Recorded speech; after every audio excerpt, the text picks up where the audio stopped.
Welcome to Infinity IQ Plus. Hello students, कैसे हो आप सब। आई होप आपके एग्ज़ाम की प्रिपरेशन काफ़ी अच्छे ढंग से आप कर रहे होंगे। जैसा कि मैंने आपको बताया था कि अभी ये जो भी वीडियो लेक्चर इस चैनल पे आएंगे वो सब बेस्ड होंगे एमसीक्यू पे, असर्शन रीजनिंग पे और केस स्टडी पे, क्योंकि हमने थ्रू आउट जो पढ़ाई किया है या जैसा मैंने फील किया है कि बच्चे ज़्यादातर प्रिपेयर्ड हैं 2 मार्क्स, 3 मार्क्स और 5 मार्क्स क्वेश्चन के लिए, बट एनसीईआरटी में अवेलेबिलिटी नहीं होने के कारण ज़्यादातर प्रैक्टिस हमारी कम रही है एमसीक्यू पे, असर्शन रीजनिंग और केस स्टडी पे। तो आज की इस वीडियो लेक्चर में हम चैप्टर 2 जो क्लास 11th का स्ट्रक्चर ऑफ एटम, इसके मोस्ट इंपॉर्टेंट एमसीक्यू ये हम डिस्कस करेंगे। सोर्स है support material, government support material, आप उसको फॉलो कर सकते हैं, उसका लिंक डिस्क्रिप्शन में भी मैंने दिया हुआ है, राइट।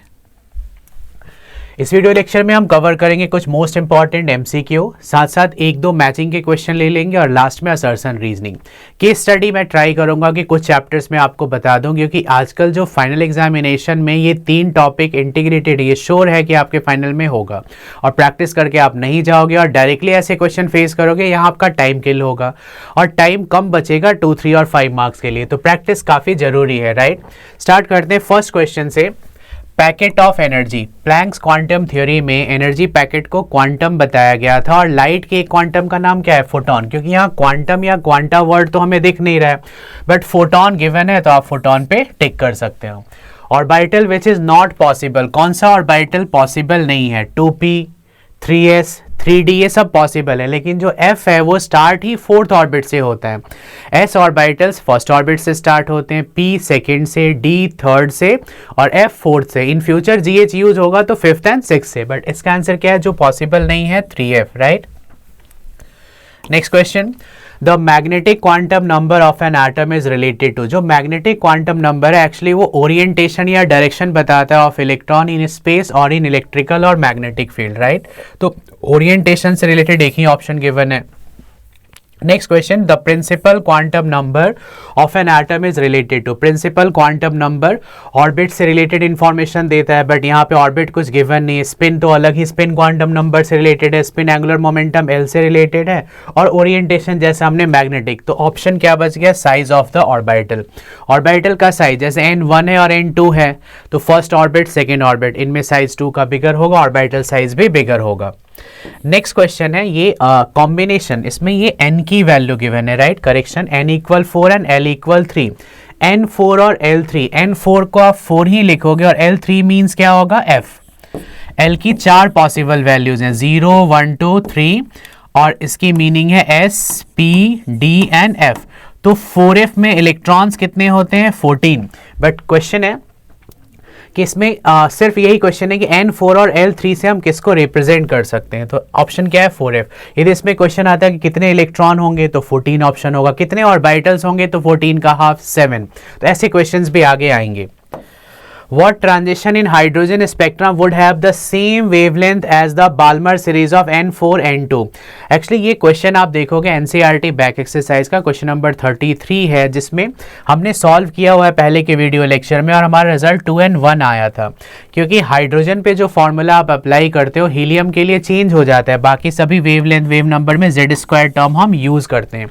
तो इसको इंटीग्रेट करके देखा जाए तो जो ट्रांजिशन बाल्मर में N4 से 2 है वो हाइड्रोजन में 2 से 1 का होगा और दोनों की वेवलेंथ और वेव नंबर क्या होगी? Same, right. तो ये तो डायरेक्ट क्वेश्चन हमारे एनसीईआरटी से ही आ गया। तो ज़्यादातर जो एमसीक्यू बनते हैं वो कॉन्सेप्ट रिलेटेड ही होंगे। यदि हमारा कॉन्सेप्ट क्लियर है तो हम एमसीक्यू बहुत जल्दी कर पाएंगे, बट इसके लिए रिविजन एंड प्रैक्टिस की जरूरत है, राइट। नेक्स्ट क्वेश्चन है, इसको भी हम एक डायरेक्ट ट्रिक से कर सकते हैं। The wave number of first line of Balmer series, ये गिवन है और इसमें wave number of first Balmer line lithium के लिए पूछा गया। हाइड्रोजन की गिवन है और लिथियम, तो जैसा कि मैंने बताया कि लिथियम की जो एटॉमिक नंबर है वो 3 है, तो आपको क्या करना है? Z² से इस वैल्यू को मल्टीप्लाई कर देना है 152। क्योंकि हाइड्रोजन में Z1 है तो हम वो लिखते नहीं है, बट हीलियम, लिथियम जो भी हाइड्रोजन लाइक स्पीसीज हैं उसमें Z फैक्टर काम करेगा 0, 0। तो Z की स्क्वायर, 3 की स्क्वायर क्या हो जाएगा? 9 × 152, 0, 0 मल्टीप्लाई करने पे आएगा 136,800 per centimeter. This option is correct, right? An electron is moving in Bohr orbit. Its de Broglie wavelength is lambda. What is the circumference of 4th orbit? या n की value 4 given है। Actually एक relationship है, back exercise 32 question आप check करना है NCERT में। The circumference of bourse radius is an integral multiple of D Broglie wavelength. यहाँ n की वैल्यू क्या है, ऑर्बिट नंबर के इक्वल, तो यदि वो हम पुट करते हैं तो ये क्या आएगा 4 लैम्डा, बट 4 लैम्डा का कोई ऑप्शन गिवन नहीं है, यहाँ 4 गिवन होना चाहिए था। किसी एक को हम ऐसे करेक्शन करके लिख लेते हैं, this is 4 lambda. As the circumference of Bohr's orbit is an integral multiple of its de Broglie wavelength. ये फॉर्मूला आपको याद रखना है और ये डेरिवेशन भी चैप्टर में हमने डिस्कस किया हुआ है। Which of the following statement in relation to hydrogen atom is correct. देखो हाइड्रोजन में सिर्फ एक ही इलेक्ट्रॉन है, वो फर्स्ट ऑर्बिट में है और वो 1s1 में है। तो हाइड्रोजन के इलेक्ट्रॉन की जो एनर्जी है वो सिर्फ प्रिंसिपल क्वांटम नंबर पे डिपेंड करेगा, तो यहाँ लोअर हायर के कोई केस नहीं आएंगे। 3s 3p 3d कुछ भी हो, सब में सेम एनर्जी होगी, ये चीज़ आपको याद रखना है, क्योंकि इसमें एक ही इलेक्ट्रॉन है, s में है, तो इसकी एनर्जी सिर्फ n पे डिपेंड करेगी, l तो s में है तो 0 ही रहेगा। For principal quantum number n equal 4 the total number of orbitals if L3, तो देखो n 4 और L3 से 4f बनेगा, इसमें इलेक्ट्रॉन कितने होंगे 14 और ऑर्बिटल जस्ट हाफ, तो 7 ऑर्बिटल्स। जैसे s में आप फिल करते हो इलेक्ट्रॉन 2, ऑर्बिटल होगा 1, p में इलेक्ट्रॉन मैक्सिमम फिल होते हैं 6, ऑर्बिटल होगा 3, d में मैक्सिमम इलेक्ट्रॉन्स कितने हैं 10, ऑर्बिटल होंगे 5, तो f में मैक्सिमम इलेक्ट्रॉन है 14, तो ऑर्बिटल कितने होंगे 7 पे टिक करना है। Next question, the number of D electrons retained in Fe2+, configuration लिखेंगे ना तो इसके लास्ट में आप देखोगे 3d6 आएगा, क्योंकि 2 + 3d6 एंड 4s2, तो 4s2 के 2 इलेक्ट्रॉन आपने लूज करा दिया, तो d में कितने बचेंगे 6। कॉन्फ़िगरेशन का नॉलेज हो तो ये क्वेश्चन आसानी से हो जाएगा। इसकी अरेंज कॉन्फ़िगरेशन क्या है 1s2 2s2 2p6 3s2 3p6 3d6 and 4s2, तो s वाले इलेक्ट्रॉन लूज हो जाएंगे क्योंकि इस पे चार्ज 2 पॉजिटिव है, राइट। तो d में कितने इलेक्ट्रॉन्स होंगे ये पूछा गया, d में कितने होंगे 6। नेक्स्ट क्वेश्चन पे आते हैं। Pauli exclusion principle helps to calculate the maximum number of electron that can be accommodated in any orbital. एक ऑर्बिटल में हम 2 इलेक्ट्रॉन फिल कर सकते हैं, बट उन दोनों इलेक्ट्रॉन के स्पिन कभी सेम नहीं होगी। यदि एक का स्पिन है पैरेलल तो दूसरे का क्या होगा एंटी पैरेलल। ये इंफॉर्मेशन हमें पॉली एक्सक्लूजन प्रिंसिपल से मिलेगा। जबकि हंट्स रूल में क्या बताया गया था कि pairing of electron in N orbital is not possible unless all the available orbitals are singly occupied। किसी भी ऑर्बिटल में इलेक्ट्रॉन आप 1 फिल करोगे तब तक जब तक कि जितने अवेलेबल ऑर्बिटल है सब में एक एक ना आ जाए, then pairing will start. Okay, chapter 2 में Heisenberg uncertainty principle, de Broglie wavelength relationship, Pauli exclusion principle, Hertz rule, Aufbau principle, theoretical question ज़्यादातर इससे ही आते हैं। एक मैचिंग का क्वेश्चन ले लेते हैं जस्ट फॉर कॉन्सेप्ट। हालांकि ऐसे क्वेश्चंस आपके फॉर्मेट को सूट तो नहीं करते, मतलब एग्जाम में ऐसा तो कुछ आजकल नहीं आ रहा है, बट प्रैक्टिस के लिए इसे कर लेते हैं क्योंकि हाइड्रोजन स्पेक्ट्रम का ये बहुत ही अच्छा क्वेश्चन है। Lyman series, Balmer series, Paschen series, Brackett series या फंड सीरीज, ये हम्फ्री सीरीज, इसमें 4 को 4 से मैच करना है। तो लाइमन सीरीज के बारे में क्या बताया गया है कि ये यूवी रीजन में बनता है, राइट। बाल्मर सीरीज एक ऐसा सीरीज है स्पेक्ट्रम ऑफ हाइड्रोजन का जो हमारे लिए विजिबल है, ये विजिबल स्पेक्ट्रम में बनेगा। बट इसके बाद के जितने भी हैं पास्चेन, ब्रैकेट, फंड या हम्फ्री सीरीज, ये कहाँ बनते हैं इंफ्रारेड या फार इंफ्रारेड रीजन में। ऐसा नहीं है कि 4 हैं 4 से मैच करना है तो सबके अलग अलग ही ऑप्शन होंगे, कई बार ऑप्शन सिमिलर भी होते हैं। पास्चेन सीरीज भी इंफ्रारेड में बनेगा और ब्रैकेट सीरीज में भी इंफ्रा, तो यहाँ आर का कोई यूज नहीं है। तो इस तरीके से भी आप रेडी रहो कि ऐसे क्वेश्चंस कॉम्पिटिशन्स में आते हैं तो कैसे डील करना है। ओके, अब बात करते हैं कुछ most important assertion and reasoning type questions की। एमसीक्यू की प्रैक्टिस तो करना ही है, असर्शन रीजनिंग डुअली इंपॉर्टेंट। स्टार्टिंग के क्वेश्चन भी असर्शन रीजनिंग के हो सकते हैं, और या फिर आजकल जो केस स्टडी के क्वेश्चंस आ रहे हैं उसमें भी जो ऑप्शंस वाले क्वेश्चंस आते हैं उसमें कई बार एमसीक्यू के साथ साथ असर्शन रीजनिंग टाइप भी क्वेश्चंस आते हैं। इसका पहला ऑप्शन क्या होता है कि both A and R, assertion and reasoning are true, और रीजन करेक्ट एक्सप्लेनेशन कर पा रहा है असर्शन का। सेकेंड ऑप्शन में क्या होता है कि दोनों सही तो हैं but reason is not a correct explanation. तीसरा क्या हो सकता है कि असर्शन बिल्कुल सही है, रीजन गलत है, और चौथा क्या, असर्शन गलत है और रीजन सही है। फर्स्ट क्वेश्चन से स्टार्ट कर रहे हैं। इसमें असर्शन क्या गिवन है, number of orbitals in third shell is 9, right. Number of orbitals find करने का फॉर्मूला डायरेक्ट n पावर 2 है, तो 3 की पावर 2 क्या आ जाएगा 9। तो इसमें हमें कौन सा ऑप्शन सही लग रहा है, नंबर ए ऑप्शन। दोनों करेक्ट हैं और ये जो रीजन है वो करेक्टली असर्शन को एक्सप्लेन भी कर पा रहा है, राइट। क्वेश्चन को एक दो बार पढ़ेंगे, कॉन्सेप्ट को रिकॉल करेंगे तो इस क्वेश्चन में मिस्टेक होने के चांसेस आपके बहुत ही कम हो जाएंगे। असर्शन क्या है, 2 nodal planes are present in 3D XY और नंबर ऑफ नोडल प्लेन 1, ये भी सही है। एक्सप्लेनेशन वाइज यदि देखा जाए, देखो radial nodes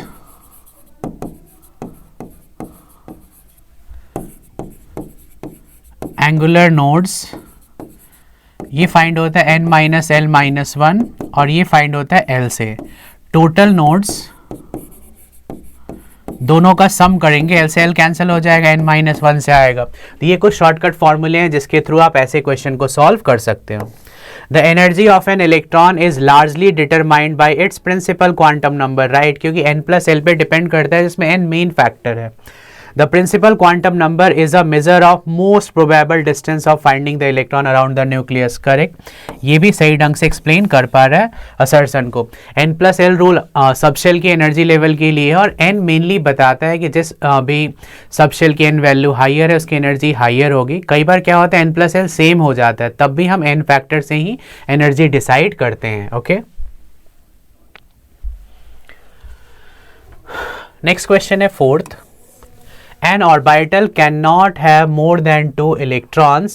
Moreover, if an orbital has 2 electron, it must have opposite sign. जैसे मैंने अभी बताया कि opposite spin की एक ऑर्बिटल में 2 इलेक्ट्रॉन से ज़्यादा नहीं होंगे और 2 होते भी हैं तो उनका स्पिन एक दूसरे के ऑपोजिट होगा ताकि रिपल्सन मिनिमम हो। तो ये करेक्ट स्टेटमेंट है।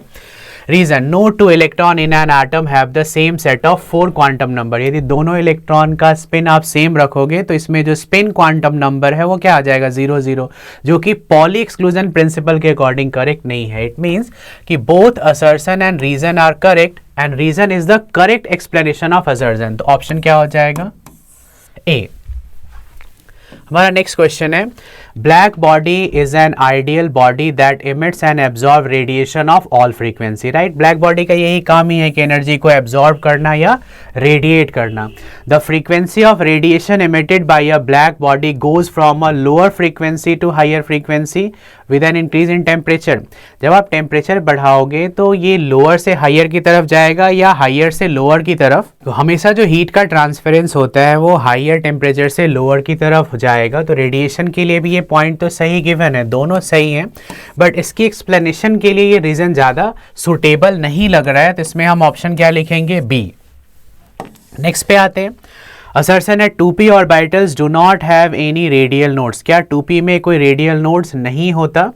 और दूसरा है the number of radial nodes in p orbital is given by n-2, right. क्योंकि देखो होता क्या है 2p में यदि हम रेडियल नोड्स फाइंड करेंगे तो क्या आ जाएगा n-l-1 और इसकी l वैल्यू भी 1 है तो n-2 आ जाएगा और एंगुलर नोड तो सीधा क्या आएगा l की वैल्यू, और l की वैल्यू इसकी क्या है 1। तो रीजन इसका करेक्ट है, but 2p orbital do not have any radial nodes, ऐसा तो बिल्कुल नहीं लग रहा है। नहीं, ये भी करेक्ट है क्योंकि 2-2 तो 0 ही आ जाएगा, इसमें कोई रेडियल नोड्स नहीं है, करेक्ट है। The number of radial nodes in p orbital is given by n-2, ये भी सही गिवन है। तो इसमें भी हम ए ऑप्शन ही लिखेंगे। हालांकि इसमें आप बुक में चेक करोगे तो शायद गलत लिखा हो, बट ये सही है, इसमें कोई रेडियल नोड्स नहीं है और साथ साथ रेडियल नोड्स इसका n-2 के इक्वल है और 2-2 is 0, right. 7th, the opposite lobes of a p orbital have opposite sign where opposite lobes of d orbital has same sign, right। ये इनके शेप के कारण होता है क्योंकि p orbital डम्बल है और ये डबल डम्बल है, right. The opposite lobes of a p orbital has opposite charge का इससे कोई रिलेशन नहीं है। यहाँ जो चार्ज वाला ऑप्शन दिया इट मीन्स कि असर्शन तो सही है बट रीजन क्या है गलत, ये सी ऑप्शन में गिवन होता है, राइट। नेक्स्ट क्वेश्चन पे आते हैं।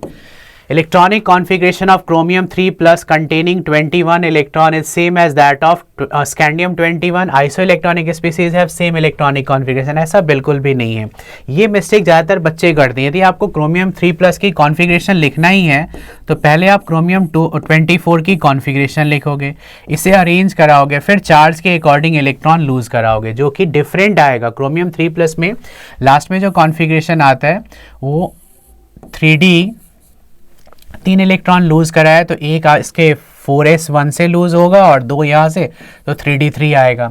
जबकि स्कैंडियम में जो कॉन्फ़िगरेशन आता है वो 3d1 एंड 4s2 आता है। तो बिल्कुल ये मैच नहीं हो रहा है, मतलब असर्शन सही नहीं है, ऐसा करना भी नहीं है।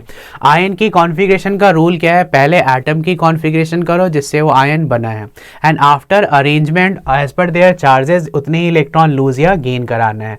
आइसो इलेक्ट्रॉनिक में कॉन्फ़िगरेशन सेम हो ऐसा बिल्कुल ज़रूरी नहीं है, हो भी सकता है और नहीं भी।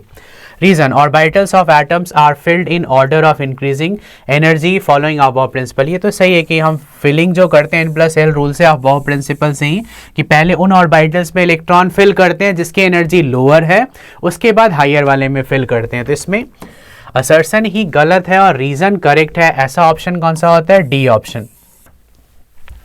नेक्स्ट पे आते हैं, लास्ट 2 क्वेश्चन हैं इसके। Hydrogen has 1 electron in its orbit but it produces several spectral line.